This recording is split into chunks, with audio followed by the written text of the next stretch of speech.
Welcome back to Crime Time Inc. My name is Alex, and I'm your host for today's episode, Episode 22 in our Charles Manson series.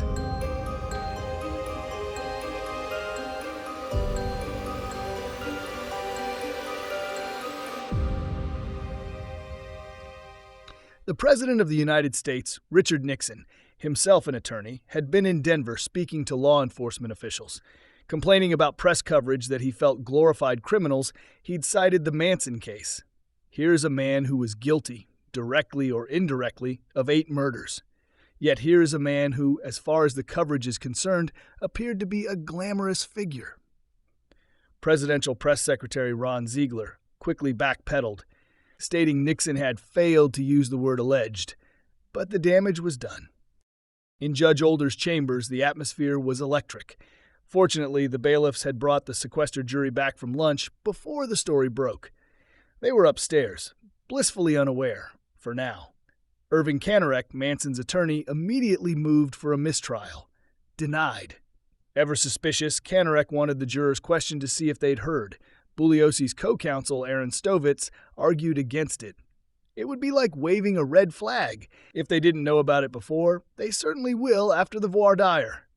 Judge Older denied that motion too, for the time being, but promised unusually stringent security measures. And stringent they were! Later that afternoon, the windows of the jury bus were coated with Bon Ami cleaning powder, obscuring any view of the inevitable screaming headlines. The TV in their hotel recreation room, normally available for any program except the news, was to remain dark. Newspapers were banned from the courtroom, with specific instructions to the attorneys to keep them off counsel tables. When court resumed, Charles Manson wore a smug grin. It stayed there all afternoon. It's not every criminal, after all, who commands the personal attention of the president. Charlie had, in his own twisted way, made the big time. With the Nixon bomb still ticking, the trial lurched forward. Day Shin, Susan Atkins' attorney, began his cross-examination of Linda Kasabian. He seemed intent on implying Bugliosi had coached her. "Do you recall what Mr. Bugliosi said to you during your first meeting?" Shin asked. Linda's reply was direct. "Well, he has always stressed for me to tell the truth." "Besides the truth," Shin pressed, as if anything else mattered. "Did Mr. Bugliosi ever tell you that some of your statements were wrong, or some of your answers were not logical?" "No," Linda stated. Shin tried another angle. "The fact that you were pregnant, wasn't that the reason that you stayed outside the Tate residence instead of going inside to participate?" Linda's answer was firm and resonated with conviction. "Whether I was pregnant or not, I would never have killed anybody." Shin gave up after just an hour and a half. Linda's testimony, Bugliosi felt, remained unshaken. Then came Irving Kanarek. With a heavy, ponderous shuffle, he approached the witness stand. His demeanor was deceptive. Bugliosi knew there was no relaxing with Kanarek cross-examining. He could blurt out something objectionable at any moment, or suddenly leap from one subject to another with no discernible connection. His questions were often so convoluted that even he lost track and needed the court reporter to read them back. It was, Bugliosi found, excruciatingly tiring. But it was also crucial to listen intently. Unlike the previous 2 attorneys, Kanarek scored some points. He brought out that when Linda had returned to California to reclaim her daughter, Tanya, she'd told a social worker she'd left the state on August 6th or 7th. If true, this was before the Tate LaBianca murders, meaning her entire testimony about those nights would be a fabrication. If she'd lie to get her daughter back, Kanarek implied, wouldn't she lie to this court for her freedom? Mostly, though, Kanarek rambled, tiring everyone. Reporters tended to quote Fitzgerald, whose questions were more articulate. But it was Kanarek, amidst his verbal fog, who was sometimes landing blows. He was also visibly getting to Linda. By the end of her 6th day on the stand, she looked fatigued, her answers less sharp. And no one knew how long this would last. Kanarek consistently dodged Judge Older's requests for an estimated duration of his cross-examination. Driving home that night, Bugliosi was again thankful for jury sequestration. Headlines about Nixon's statement were everywhere. Radio updates were constant. Defense attorney Hughes quipped, I am guilty of contempt for uttering a dirty word, but Nixon has the contempt of the world to face. Fitzgerald lamented, "It is very discouraging when the world's single most important person comes out against you." Manson, characteristically, issued his own statement via a defense attorney, mimicking Nixon.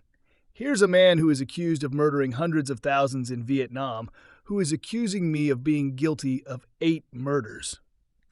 The next day in chambers, Kanarek escalated, accusing President Nixon of conspiracy with the Los Angeles District Attorney, Yvel Younger, who was running for California Attorney General. "I say it without being able to prove it," Kanarek declared, that Yvel Younger and the president got together to do this. Judge Older suggested that would have to be decided elsewhere and reiterated his satisfaction that the jury hadn't been exposed. Kanarek resumed his cross of Linda. She'd testified to taking about 50 LSD trips. Kanarek asked her to describe what happened on trip number 23. Bugliosi objected. "I object to that question as being ridiculous, Your Honor." While not a standard legal objection, Judge Older seemed to agree and sustained it, along with others when Bugliosi argued questions were ad nauseum or nonsensical. Just after the noon recess, the simmering Nixon crisis boiled over. Manson suddenly stood up, turned to the jury box, and held up the front page of the Los Angeles Times. A bailiff snatched it, but not before the jury saw the huge black headline, "Manson guilty. Nixon declares." There was no choice now. The jury had to be voir dired. Each juror and alternate was brought in separately and questioned under oath by Judge Older. 11 of the 18 were aware of the full headline. 2 saw only "Manson guilty." 4 saw just the paper or Manson's name. 1, a Mr. Zamora, had been looking at the clock and saw nothing. Their reactions were telling. Mrs. Mackenzie's first thought, "That's ridiculous." Mr. McBride, "I think if the president declared that, it was pretty stupid of him." "No one does my thinking for me." Mr. Dott, "I didn't vote for Nixon in the first place." All 18 swore they hadn't been influenced and would consider only the evidence presented in court. Bugliosi, knowing jurors, was inclined to believe them. Jurors see themselves as privileged insiders, the experts who hear the evidence firsthand. As one juror put it, he'd listened to every bit of testimony. Nixon hadn't. "I don't believe Mr. Nixon knows anything about it." Bugliosi felt the jurors were likely annoyed with the president for trying to usurp their role. If anything, it might have made them more determined to give Manson every benefit of the doubt. And since Manson himself had shown the jury the headline, it was invited error. A defendant can't benefit from his own wrongdoing on appeal. The 3 female defendants didn't help their own cause. The next day they stood in perfect unison and declared, "Your Honor, the president said we are guilty, so why go on with the trial?" Meanwhile, Judge Older found the newspaper culprit, Day Shin, Susan Atkins' lawyer. Shin admitted he'd grabbed some confiscated papers from a file cabinet, intending to read the sports pages, unaware the front pages were attached. Older found him in contempt and sentenced him to 3 nights in jail, effective immediately. The next morning, Shin, looking disheveled, asked for a continuance. He hadn't slept well in the strange jail bed. "I am now having marital problems, Your Honor," he lamented. "My wife thinks I am spending the night with some other woman. She doesn't read English. Now my dog won't even talk to me." Judge Older, declining to comment on his domestic woes, denied the motion. Kanarek kept Linda Kasabian on the stand for 7 grueling days. He examined her testimony about those 2 murderous nights under a microscope. The problem for the defense was that this often meant her most damning statements were repeated multiple times. Nor did he know when to quit. Linda had testified her mind was clear on the night of the Tate murders, but also that she went into a state of shock after seeing Stephen Parent shot. Kanarek harped on the apparent contradiction, asking when the shock ended. "I don't know when it ended," Linda said. "I don't know if it ever ended." "Your mind was completely clear, is that right?" "Yes. You weren't under the influence of any drug, is that right?" "That's right. You weren't under the influence of anything, right?" Linda's answer cut straight to the heart of the prosecution's case. "I was under the influence of Charlie." The prosecution suffered setbacks. Juror Walter Vitzellio was excused due to ill health. More significantly, witness Randy Starr, a former Spahn ranch hand, died of an undetermined illness. An autopsy ordered by Bugliosi confirmed natural causes due to an ear infection, but Starr's testimony would have been key to identifying the murder rope and, crucially, placing the .22 caliber revolver directly in Manson's hand, as Starr had given it to him. Kanarek, in a particularly brutal tactic, forced Linda to look at the graphic death photo of the very pregnant Sharon Tate. "Oh, God!" Linda cried, turning her face away. She'd never seen the photo before and was so shaken Judge Older called a recess. Bugliosi questioned the relevance, as there was no evidence Linda had been inside the Tate house. Fitzgerald argued Linda could have been involved in all the murders. Older allowed it. Kanarek then showed her the death photo of Wojtek Frykowski. "He is the man that I saw at the door," she whispered. "Mrs. Kasabian, why are you crying right now?" Kanarek pressed. "Because I can't believe it. It is just—" "You can't believe what, Mrs. Kasabian?" "That they could do that." "I see. Not that you could do that, but that they could do that." "I know I didn't do that," Linda insisted. "You were in a state of shock, weren't you?" "That's right," said Linda. "Then how do you know?" Her reply was powerful. "Because I know. I do not have that kind of thing in me to do such an animalistic thing." Kanarek showed her photos of all 7 victims, even making her handle the leather thong that bound Leno LaBianca's wrists. Bugliosi felt Kanarek hoped to unnerve her into a damaging admission. Instead, it only highlighted her sensitivity compared to the defendants. The jurors winced and squirmed. Even Manson protested Kanarek was acting on his own. During one recess, Ronald Hughes, Leslie Van Houten's attorney, approached Bugliosi. "I want to apologize, Vince," he began. Bugliosi assumed it was for his earlier "lot of shit" comment. "No, I don't mean that," Hughes said. "What I did was a hell of a lot worse. I was the one who suggested that Irving Kanarek become Manson's attorney." On August 10th, the people petitioned for Linda Kasabian's immunity. By August 13th, all charges against her were formally dropped, and she was released after being in solitary confinement since December 1969. Bugliosi's wife, Gail, worried Linda might recant now that she was free. Bugliosi expressed confidence, but a nagging question remained. Where would the people's case be if that confidence was misplaced?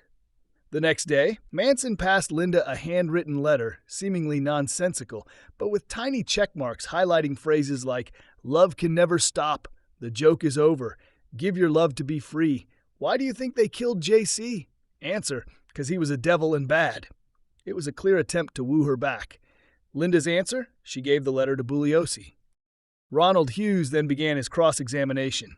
As a former member of the hippie subculture, he skillfully questioned Linda about drugs, mysticism, karma, and auras, making her appear, as Bugliosi put it, just a little odd, just a wee bit zingy. Linda admitted believing in ESP and sometimes feeling like a witch at Spahn. "Do you feel that you are controlled by Mr. Manson's vibrations?" Hughes asked. "Possibly. Did he put off a lot of vibes?" "Sure," Linda said. "He's doing it right now." Hughes dryly noted for the record Manson was merely sitting there. Kanarek chimed in, "He doesn't seem to be vibrating." Yet Linda's alert replies disproved any charge that LSD had destroyed her mind. "Now, Mrs. Kasabian," Hughes continued, "you testified that you thought Mr. Manson was Jesus Christ. When did you stop thinking that Mr. Manson was Jesus Christ?" Linda's answer was chillingly precise, the night at the Tate residence. Judge Older, impressed by her lucidity, denied Hughes' request for a psychiatric examination, stating Linda had been remarkably articulate and responsive. Hughes ended effectively. "You have testified that you have had trips on a long list of drugs, and in the last year you have had the following major delusions. You have believed that Charles Manson is Jesus Christ, and you believed yourself to be a witch?" "Yes," Linda affirmed to both. "Your Honor, I have no further questions." On redirect, Bugliosi rehabilitated Linda, clarifying her state of shock was figurative and bringing out mitigating circumstances for a theft that had come up in cross. Finally, after endless rounds of direct cross, redirect, and recross, on August 19th, Linda Kasabian stepped down. 17 days on the stand. Not once, Bugliosi noted with pride, had she been impeached with a prior inconsistent statement. She was indeed a star witness. But the prosecution faced more witness woes. Robert Kasabian and Charles Melton were off meditating in a cave in Hawaii, unreachable. More devastating was the disappearance of Saladin Nader, the actor whose life Linda had saved on the second night. He'd gone to Europe, leaving no forwarding address. Without him, a key piece of corroboration for Linda's account of the LaBianca murders was lost. Then, on August 18th, a breakthrough. Juan Flynn, a tall, lanky Panamanian cowboy from Spahn Ranch, finally decided to talk. Harassed and threatened by the family, cars racing past his trailer, occupants oinking pig, Flynn had become angry enough to contact the authorities. Bugliosi was in court, so another investigator, Paul Sartucci, interviewed Flynn first. The transcribed interview was short, only 16 pages, but it contained a bombshell. Flynn, in his broken English, stated that Charles Manson had admitted the killings to him. He led me to believe. He told me that he was the main cause for these murders to be committed. More than that, Flynn said, Manson admitted he boasted of 35 lives taken in a period of 2 days. When Flynn was brought to Bugliosi's office, the prosecutor hadn't yet heard about this admission. So when Flynn recounted the story, it came as a complete surprise. The conversation had happened in the Spahn Ranch kitchen, a few days after the Tate murders hit the news. Manson cleared the kitchen, then suddenly grabbed Juan by the hair, yanked his head back, and put a knife to his throat. "You son of a bitch," Manson hissed. "Don't you know I'm the one who's doing all of these killings?" This was tremendously powerful evidence. Manson, knife still at Flynn's throat, demanded, "Are you going to come with me or do I have to kill you?" He then gave Juan a choice. Join him by going to Make Love to My Girls or oppose him. It was then Manson boasted of killing 35 people. Bugliosi considered this an exaggeration, but the earlier direct admission was pure gold. Flynn also revealed another damning statement.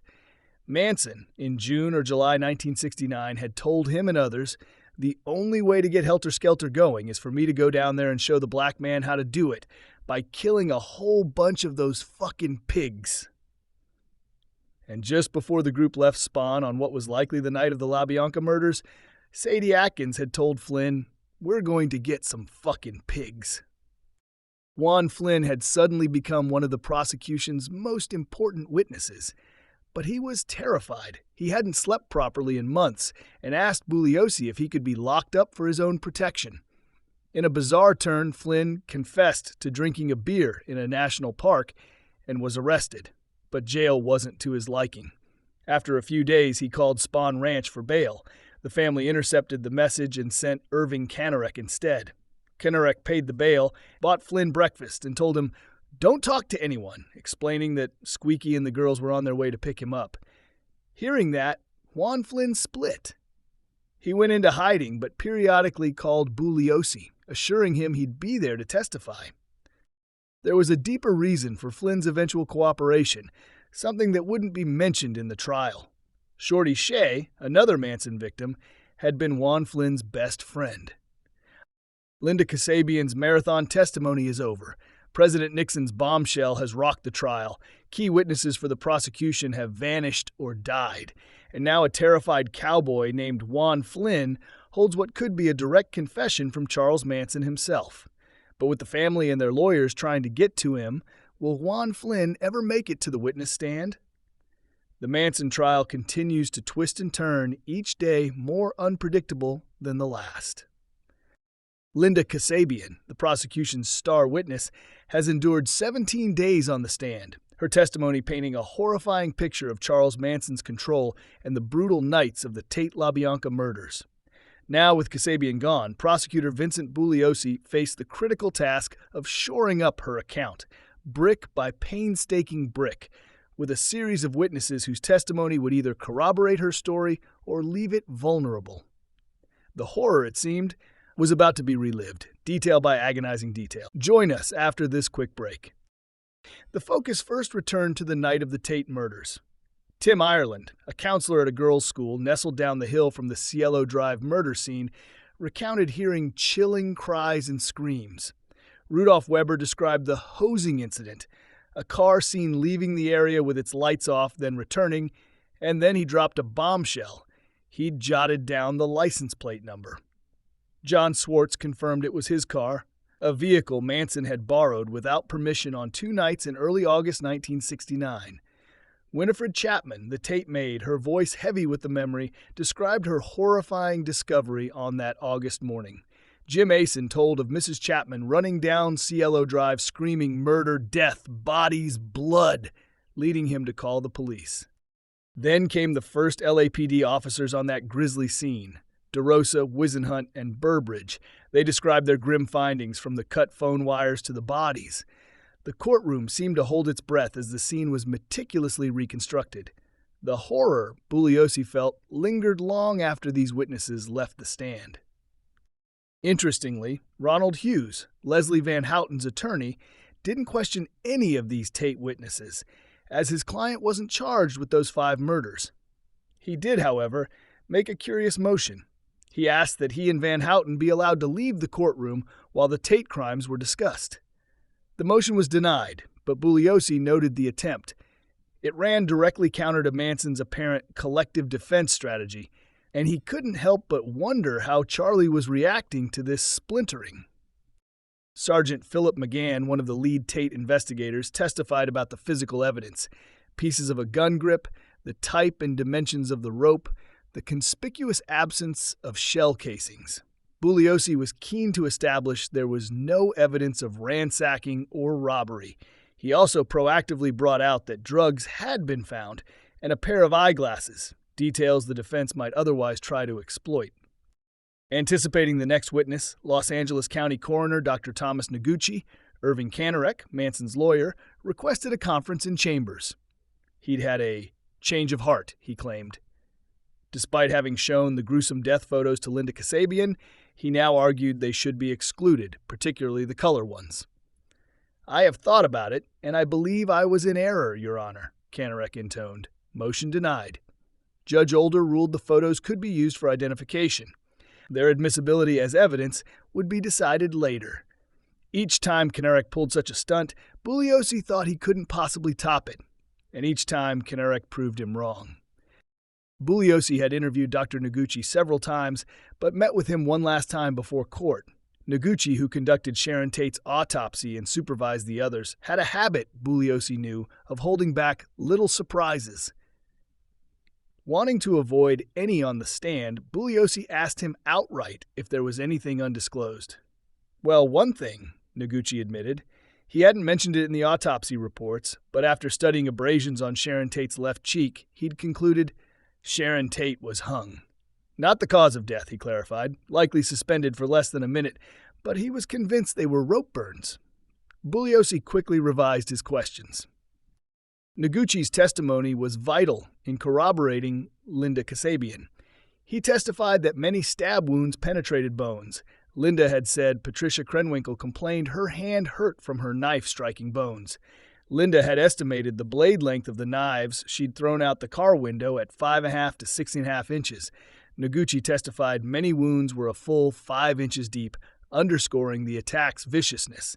Her estimates for blade width and thickness also closely matched Noguchi's findings. Crucially, Linda, who had honed similar knives at Spawn Ranch on Manson's orders, described them as sharpened on both sides near the tip. Noguchi confirmed about 2/3 of the wounds were made by such a double-edged blade. Bugliosi knew this detailed alignment would be powerful evidence for the jury. During his cross-examination of Noguchi, Kanarek referred to the victims passing away and Abigail Folger running to her place of repose, sounding, Bugliosi thought, like a forest lawn tour guide. The absurdity wasn't lost on Manson. He complained to the judge, "Your Honor, this lawyer is not doing what I am asking him to do.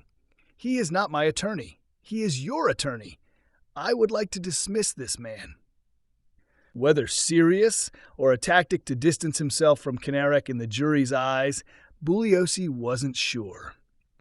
Kanarek then proceeded to question Noguchi about each of Abigail Folger's 28 stab wounds, his stated purpose to establish Linda Kasabian's culpability for not seeking help. In doing so, Kanarek was effectively admitting Linda's presence and repeatedly stressing Patricia Krenwinkel's involvement, a strange tactic, especially since Krenwinkel's own lawyer, Paul Fitzgerald, rarely objected. Aaron Stovitz, Bugliosi's co-counsel, dryly pointed out the fallacy. Your Honor, had Dr. Christian Barnard been present with an operating room already set up, the wound to the aorta would still have been fatal. Later, when Judge Older asked Manson if he still wanted to replace Kanarek, Charlie had changed his mind, but made a telling observation. We did pretty good at the first of it. Then we kind of lost control when the testimony started. Next, the discovery of the discarded bloody clothing. To allow TV newscaster Al Wyman to continue covering the trial, Bugliosi called cameraman King Baggett, who had been with Wyman when the clothes were found. The attorneys and judge conferred with Baggett beforehand to ensure no mention was made that Susan Atkins' confession had led them to the spot. The jury was left with the impression of a lucky find. After Baggett identified the clothes, Joe Granado from LAPD's Scientific Investigation Division D was called to testify about blood samples. Granado's testimony was problematic. He forgot his notes. He appeared disorganized, struggled with technical terms, and gave vague answers. He hadn't taken samples from many spots, nor run subtypes on many he had taken. Bugliosi was particularly concerned about the limited sampling of blood pools outside the Tate front door and the failure to test blood on nearby bushes, blood that matched Sharon Tate and Jay Sebring, though neither was known to have run out the door. Bugliosi strategically questioned Granado to show that his random sampling might not be representative, a point the defense could exploit.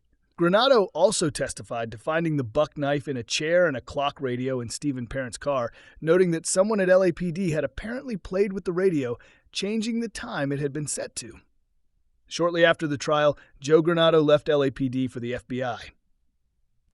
Let's have a quick break. Meanwhile, outside the Hall of Justice, the Manson family kept their vigil. Denied courtroom access, they knelt on the sidewalk at Temple and Broadway.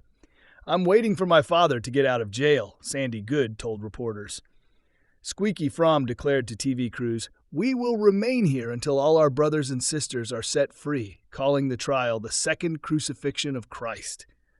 They slept in nearby bushes, then a white van. Each hardcore Mansonite bore an X on their forehead and a sheathed hunting knife, openly carried to avoid concealed weapon charges. Police busted them for loitering, but they always returned.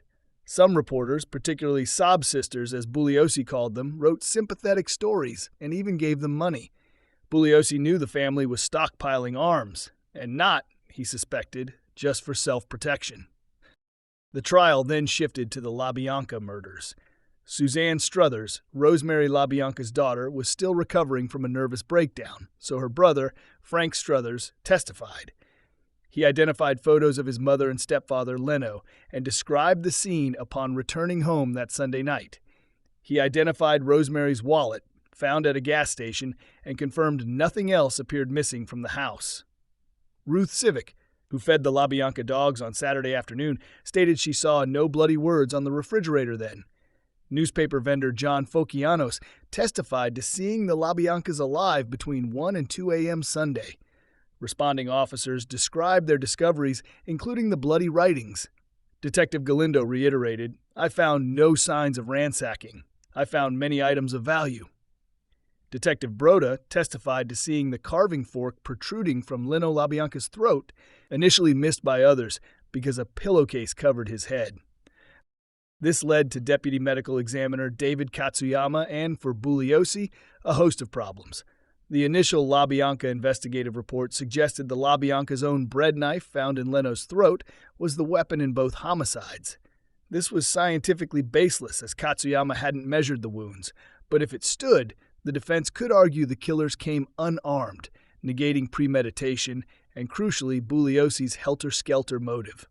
After many requests from Bugliosi, Katsuyama finally measured the wounds from autopsy photos. The bread knife's dimensions, length, width, thickness, were all smaller than many of the wounds. Conclusion: The bread knife couldn't have caused all of them. The killers must have brought their own. However, Katsuyama was maddeningly inconsistent. In Bugliosi's office, he'd agree the bread knife couldn't have made all the wounds, then inexplicably revert to his initial flawed conclusion, only to change his mind again under questioning. "Doctor," Bugliosi had told him, exasperated, "you've got to make up your mind. Only don't tell me one thing now and something different on the stand." Fortunately, in court, Katsuyama testified correctly. The bread knife's dimensions were much smaller than many of the wounds. Katsuyama also testified that Rosemary LaBianca was stabbed 41 times, 16 of those post-mortem.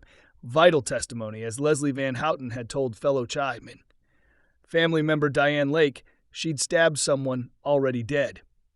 The initial autopsy report also put the LaBianca's time of death as Sunday afternoon, contradicting Linda Kasabian and offering the defense a perfect alibi opportunity.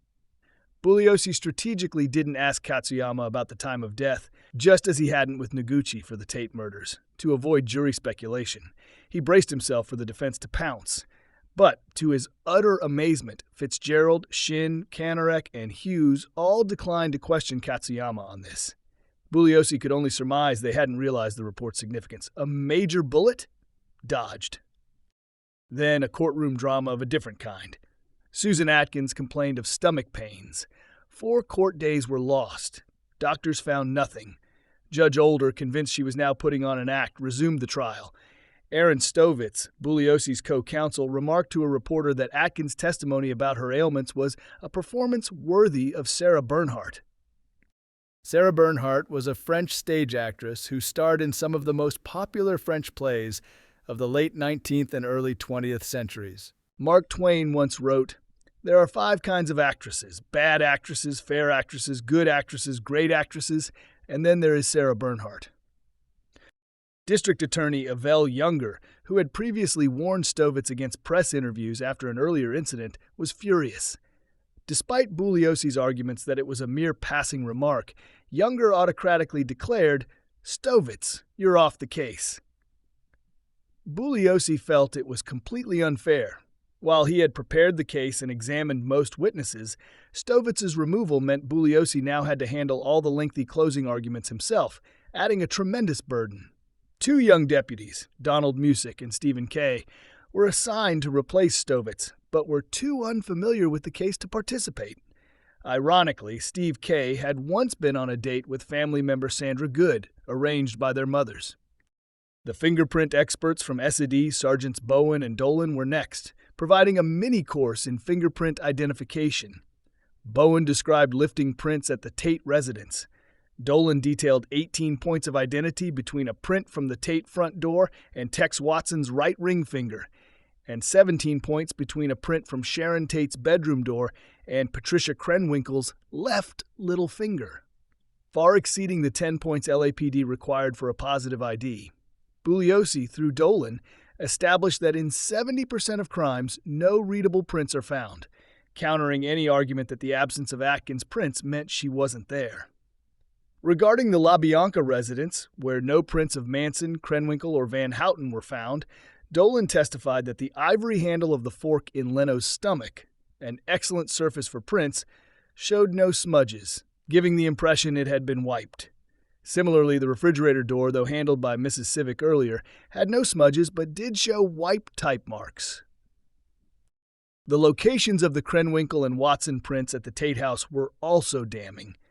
Krenwinkel's on the inside of the door leading from Sharon Tate's bedroom to the pool area supported Linda's testimony of seeing Krenwinkel chasing Abigail Folger out that way. Watson's print on the outside of the front door, near the edge with the fingertip pointing downward, indicated he was exiting, consistent with chasing Wojtek Frykowski. Bugliosi proactively addressed the 25 unidentified latents at Tate and 6 at LaBianca, explaining they could belong to just a few individuals or be old prints, emphasizing Krenwinkel's and Watson's prints were on recently washed surfaces. Fitzgerald, Krenwinkel's lawyer, then blundered badly by attacking Dolan's expertise regarding the number of crime scenes he'd investigated, only to be shown up by Dolan's detailed statistics and SID's meticulous record-keeping. Kanarek tried to imply that a blood testing agent might have destroyed prints at LaBianca, but Dolan stated he arrived before the agent.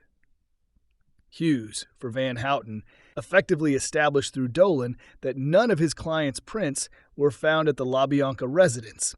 Then Fitzgerald, apparently taking a cue from a baseless Kanarek comment, reopened his cross to ask if Linda Kasabian's prints were compared.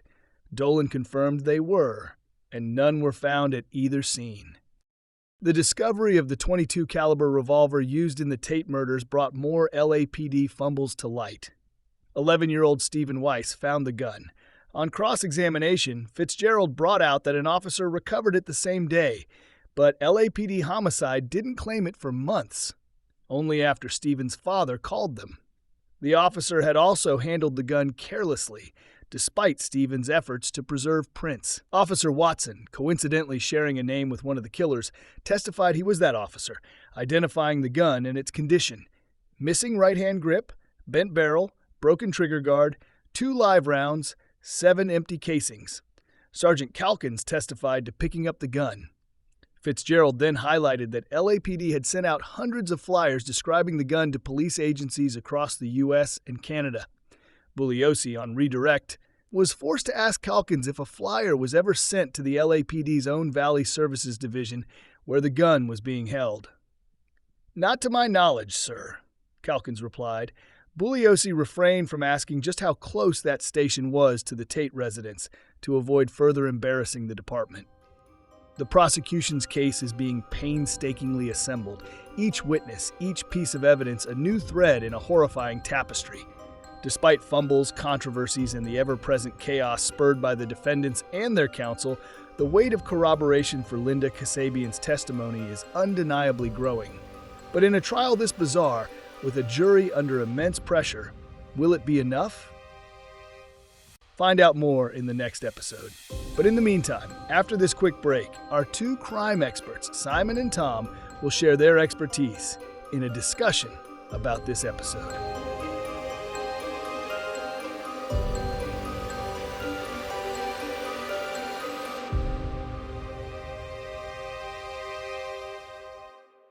Alex, thank you again. Episode 22, the trial continues with all the drama. Fantastic work again, Alex, and a real insight into what went on in the court. And as we were saying when we were talking about episode 21, I really appreciate courtroom drama. But this is like a pantomime with all the different characters. But one thing, Simon, I was interested here was this witness, Juan Flynn, who came forward. Now, he's speaking to something that Charlie said to him. So it's hearsay evidence. And the family obviously realise that because they try and intimidate him. But sometimes intimidation can work against you, because what Flynn does, he becomes even more determined to be a witness. But then they contrive some way to get him into protective custody so that he's actually not picked off by members of the family. And he actually admits to some small infringement, something about national parks legislation, to get himself locked up. There was a lot of ducking and diving, Tom, wasn't there, in bending the rules to keep the case going. For instance, the harassment outside the court by family members and their friends intimidating witnesses constantly. They put them on the witness list for the prosecution. That meant they could be kept away from the court because they weren't allowed to be part of the proceedings. So there was lots of jiggery-pokery going on, wasn't there? Lots of inventive tactics. I thought the fact that the family were allowed to intimidate near the court was extraordinary. I mean, they were sleeping in bushes round about the court. It's incredible. That's right. Or an old van they had, and they would have been cleared away. But again, Bugliosi's up to it. Bugliosi's thinking laterally. He's always plotting and planning. Everything that the family come up with, Bugliosi can counter, which is good. None more so, Tom, than the problem with hearsay evidence, because at one point the judge ruled one of the objections that it was hearsay evidence. Now, when you think about the whole trial, probably a large percentage of it is hearsay, and Bugliosi and his team had to go away overnight and make a case for it to be admitted. If they hadn't won that particular tiny strand of the case, a lot of the evidence might have been discarded and we'd never have got a conviction. Yeah, it strikes me that the whole case is what we would describe as a conspiracy.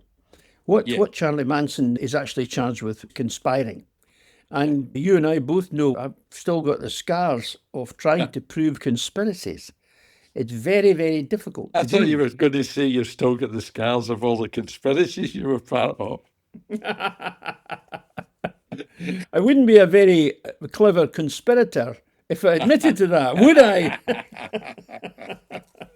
Trying to prove conspiracies in courts here is very difficult and should be actively discouraged. If you've got other means, then use them. Conspiracies are difficult. Tom, you were talking about Juan Flynn and his evidence. And one of the things that he said was that Manson had confessed to him, amongst lots of other things, that he had taken 35 lives, that he had killed 35 people. Do you think there's any doubt that there's other murders or other incidents that Manson was behind that we don't know about or could never bring to the case? I'm sure there are. Again, though, we've both met people who we know are serious, active criminals, but who like to enhance their activities. I dealt with a number of people who had murdered a number of folk, but the prison version of events was always overblown a bit. Because, of course, if people are there sitting at their feet saying, oh, I heard that you killed 3 people, tell us all about it. Only 3, you don't know. There's a lot more than that. There's a lot of that in prisons, and you've got to take it with a pinch of salt. Alex, when you listen to this, maybe in a future episode, we can actually talk about that. Was there any truth in that? Is there any evidence that that actually took place? In our own experience, Simon, Peter Tobin, who was, of course, convicted for Angelica Kluke and Vicky Hamilton and Dinah McNichol, he allegedly said in prison that he'd killed over 30 people. Now, there was a very good operation done, nothing to do with me, it was nothing, I wasn't involved in it, but a very good operation anagram done on the life of Peter Tobin and trying to put all the pieces together. I am doubtful whether there would have been that margin of error. I don't know about that. And I wondered whether it's maybe just a bit of prison boasting. But with Charlie, who knows? And it'd be interesting to see if Alex can shed any light on that. Something we were always very wary of, Tom, and I think the Americans are more inclined to instigate these cell snitches in prison. We were always wary of it. For that very reason, you cite, people act differently and talk differently when they're incarcerated with their peers. A lot of it's boasting. And at the end of the day, it has to be stood up. It's part of corroborative law that was spoke about many times on here. A confession can't convict you. There has to be other evidence that can support that and corroborate what it is that you're saying.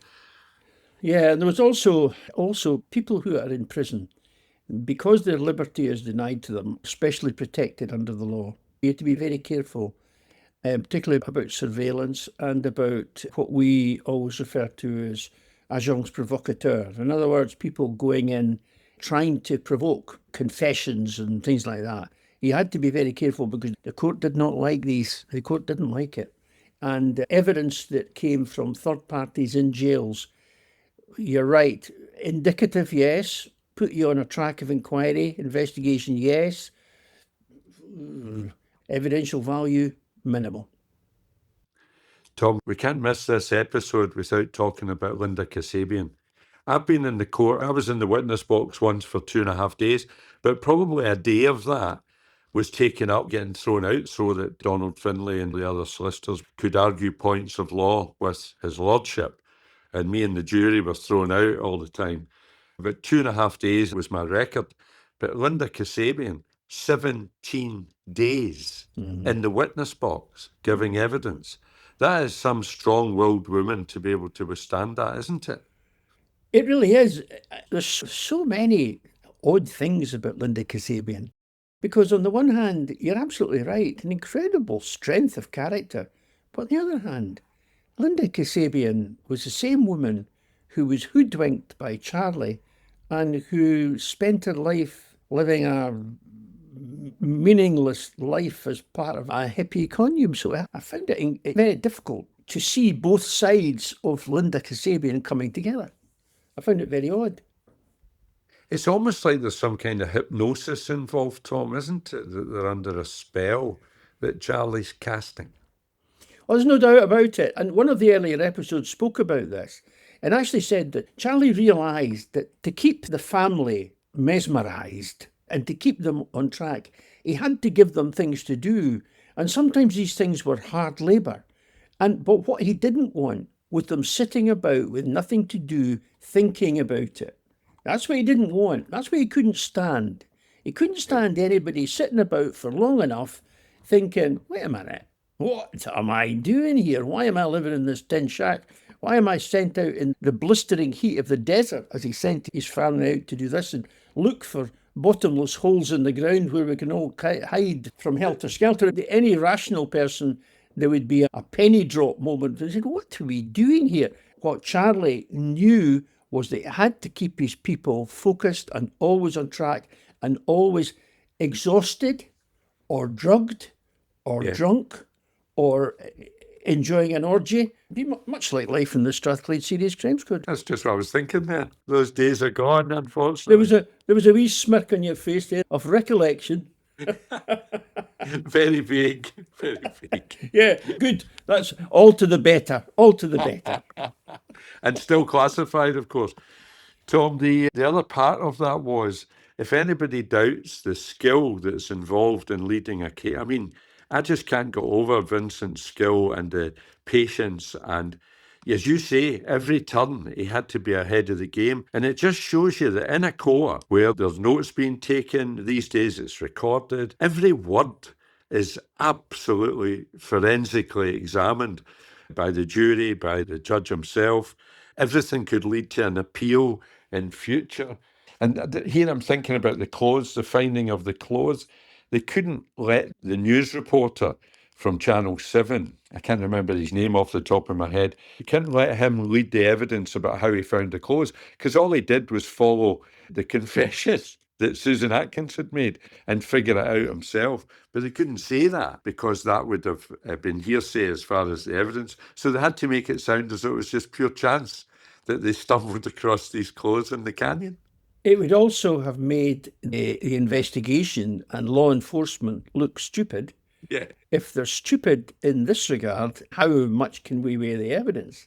Yeah. The other thing I found fascinating about episode 22 was the forensic examiner, whose name I can't pronounce. Was it Zaguchi or something like that? Yeah, sounds good enough. Zaguchi, who liked to come up with little surprises in court.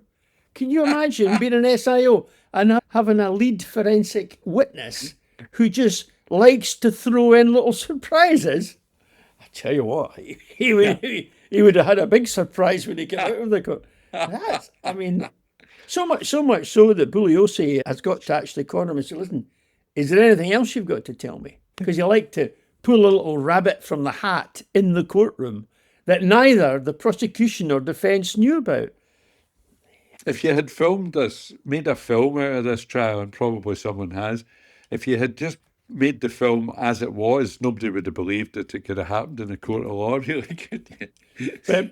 But Simon, you and I have both been in courts of law where that is the case. Where, I mean, you think, you couldn't actually make this up.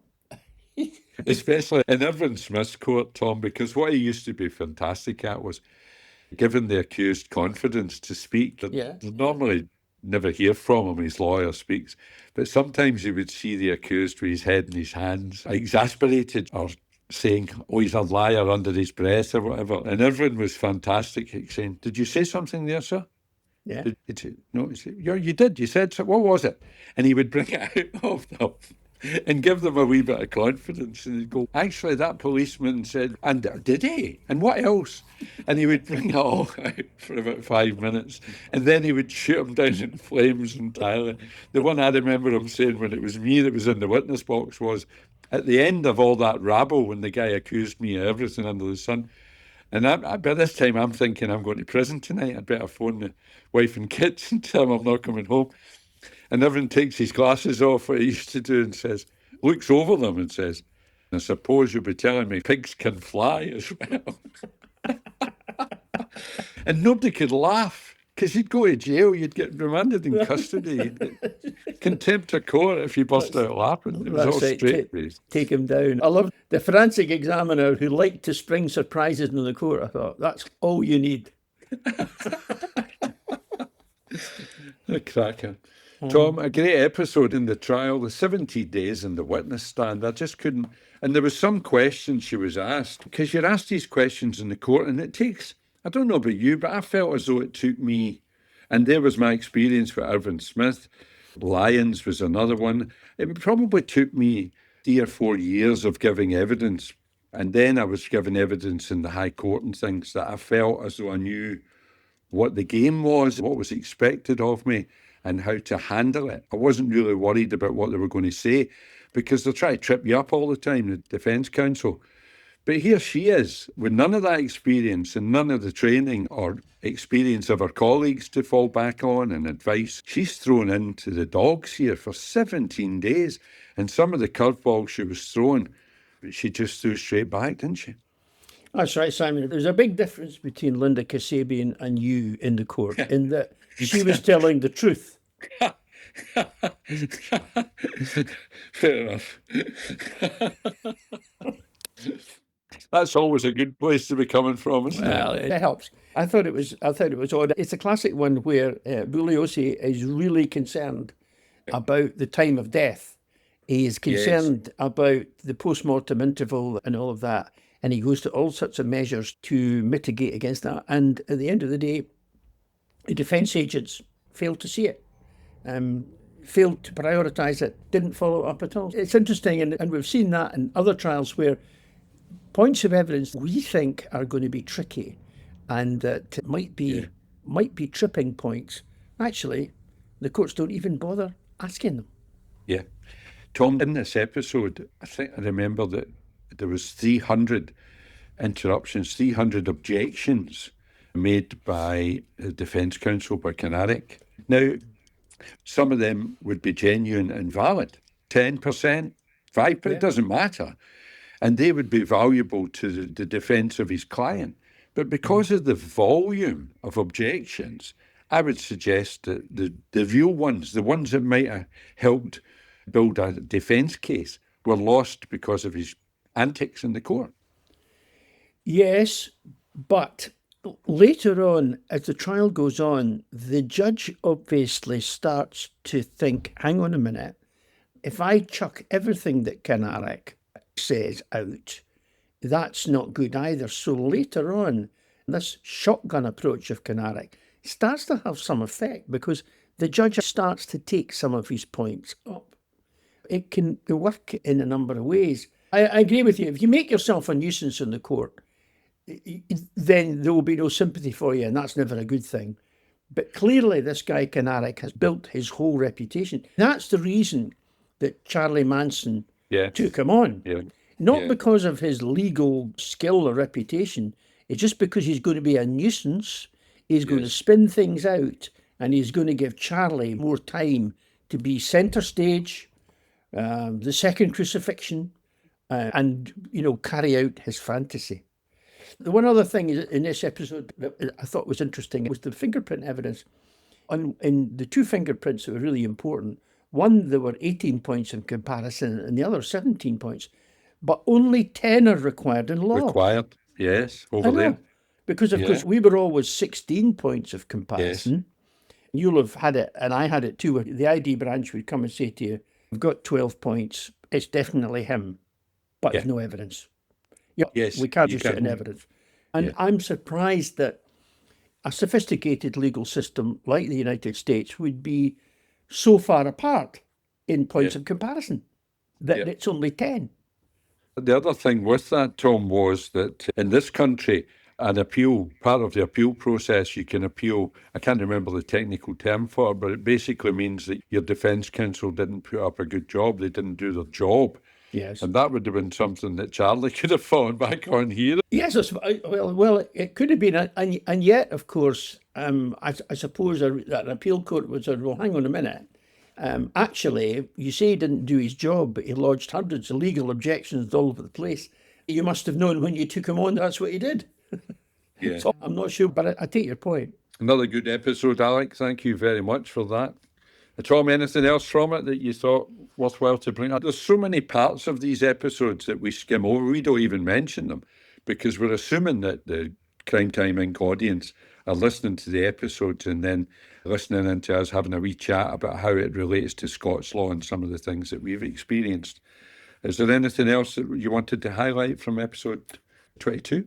No, there's not. I've thoroughly enjoyed it. Looking forward to the rest of the trial. I think we've got an informed audience who have listened to us for long enough, and I think they'll be enjoying it as it goes through, just as we are. We're only there to add fine points, not to repeat what Alex has already said. Well done again, Alex, and we'll look forward to hearing from you next week. Tom, have you given birth to your new book about the bombing of Edinburgh in the Second World War? Having given birth to it is a very strange way of putting it, Simon, but if you're asking whether it's been launched, yes, it has. It's been launched. Or escaped. We had a super World War II lunch to launch it through here in Edinburgh. And it was great, and a lot of people came dressed up in their granny's World War II hats and things like that. So it was good fun. And we've got a programme of lectures at the Central Library. The tickets have just about sold out for all of them, but I think there's still some available. Yeah, it's great fun. Good, Tom. Speak soon. Take care. Bye, Simon.